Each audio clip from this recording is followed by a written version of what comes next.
পাখিটাকে ঘুম থেকে উঠে বেরিয়ে পড়লাম রজনীগন্ধার জমিতে ফুল তোলার উদ্দেশ্যে। ফুল তোলা কমপ্লিট, এখনো যাই। ঠিক আছে, আজকে একটা কাজ ঘটে গেছে। ঠিক আছে, কি কাজ দেখো। দেখে কিছু মনে হচ্ছে না না, মানে এটা পুরোটাই পুরো উল্টো হাতের উল্টো মোজা। ঠিক আছে, মানে বাবা আজকে ভুল করে উল্টো হাতের মোজাগুলো ভরে দিয়েছে। ভেন্ডি তুলতে এসেছি, এখন প্রবলেম হচ্ছে। তো গাইস, অবশেষে আমাদের ভেন্ডি তোলা তো কমপ্লিট হয়ে গেছে। এখন আবার ফুল তুলতে হবে। তো ফুল নিয়ে আবার মার্কেটেও যেতে হবে। দেখতে পাচ্ছ বাবা এবং মা দুইজনে ফুল তুলছে এবং আমিও তুলছিলাম অবশ্য।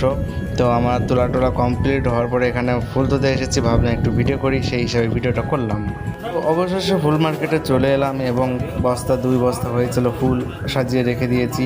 আর এদিকে আজকে কোনো ব্যাপারে কোনো খোঁজ খবরই নেই ভাই। সত্যি বলতে কি, আমরা বস্তায় নিয়ে এসেছিলাম ফুল কটা, খুব সুন্দর কেবল তুলে নিয়ে এসেছি। তারপরও আমাদের এই ফুল কটা শুধু ফালতু একদম ফেলে দেখতে হয়েছে। তার মূল কারণ হচ্ছে আজ বিক্রি নেই ফুলের। এই মালটা বিক্রি হয়ে গেছে, তা হলুদ ফুল ছিল বলে, কিন্তু আমাদের মাল অনেকক্ষণ থাকার পরও বিক্রি হয়নি, নিয়ে আসতে হয়েছে বাড়িতে।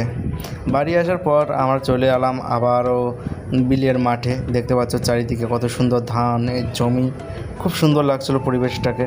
তো খুব সুন্দর, দূরের ওই তাল গাছটাকে দেখো কত সুন্দর ভাই। তো 50x-এর জুম দিয়ে আমরা একটু জুম করে দেখাচ্ছিলাম, কিন্তু ভাই অতটা মানে ডিএসএলআর মতন না যে একদম দূরের জিনিস একদম কাছে নিয়ে আসবে। ঠিক আছে, যথেষ্ট পরিমাণে কাছে আনতে পারে, বাট অতটা পরিষ্কারভাবে আনতে পারে না। খুব সুন্দর হাওয়া দিচ্ছে, খুব শান্ত পরিবেশ, খুব ভালো লাগছে। পুরো মাঠকে মাঠ, শুধু ধান আর ধান আর ধান। বাড়ি এসে একদম মানে এখানে কিছু ঘাস ছিল। ঠিক আছে, ঘাসগুলোকে আমি মানে কোদাল দিয়ে একদম সাফ করছিলাম। দেখতে পাচ্ছ এখানে কিছুটা রয়েছে, আর ওই সাইডটা দুটো লাইন খণ্ড একদম কমপ্লিটলি হয়ে গেছে, আর এই সাইডটাও কমপ্লিট করতে হবে। সত্যি ভাই কষ্ট খুবই হয় এইসব কাজে, কষ্ট হয় গাইস, বুঝি না কেন। আরে কাজের কাজ করলে ওরা তো কষ্ট তো হবে না। তো যাই হোক, তো দেখতে পাচ্ছ কলা বাগান দিয়েছি, ছোট্ট 5 কাঠা 3 কাঠাই হবে। ঠিক আছে, হ্যালো গাইস, গাড়ি নিয়ে বেরিয়ে পড়লাম দুই ভাইতে মিলে। ঠিক আছে, এখন মামা বাড়ির উদ্দেশ্যে যাচ্ছি।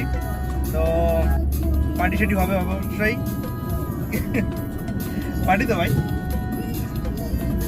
তাহলে চলো গাড়িতে করে যাই।